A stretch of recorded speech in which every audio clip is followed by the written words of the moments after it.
Joining us now is Ian Bremmer, founder and president of the Eurasia Group. Ian, always good to get your read. I know you talk to a lot of investors and clients about these geopolitical issues. What are you telling them happens next, especially in light of the news that we just learned that there will be a phone call between Putin and Biden tomorrow morning? Yeah, I mean, I will tell you that 24 hours ago, the expectation was that the phone call between Biden and Putin was going to be next week. So, I mean, there is urgency, and this call is absolutely critical.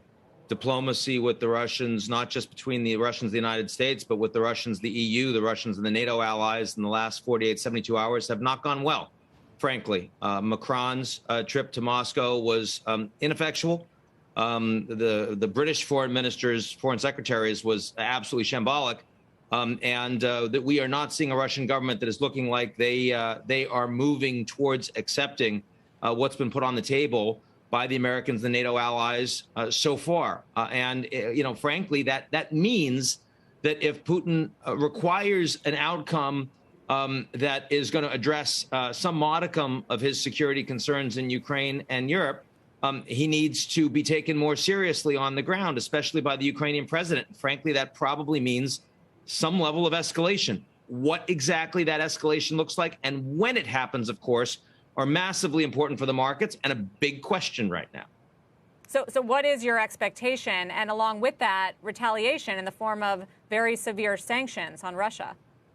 Well, first of all, in terms of timing, put me in the skeptical camp that there would be a Russian invasion during the Olympics.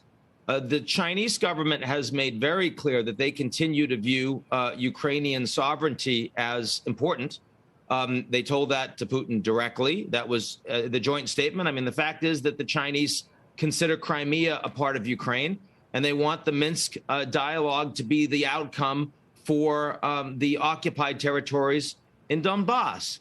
So I think that and the fact that the Chinese were not only a supporter of the Olympic violence boycott, but the co-author along with the UN, I think Xi Jinping would be discernibly angry with his new bestie, Putin, if the Russians were to take that step. And there's no reason for the Russians to antagonize their one major friend on the global stage. So, I understand there's intelligence around this, but I think there's a lot of downside for Putin to take that step.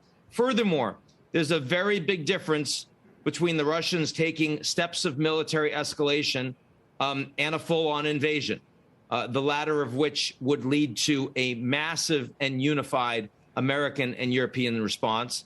The former, if there's any troops that go into even occupied Donbass, the Nord Stream 2 pipeline is dead. But I think there would still be a lot of room for potential negotiations, including with the French in particular, who, as you know, have talked about the prospect of Finlandization, which means some kind of Ukrainian neutrality, which today the Ukrainian president is absolutely uninterested in. But if it looked more likely that the Ukrainians were about to have, about to lose everything, you might feel a little differently. And if you're Putin, you're thinking about those options right now.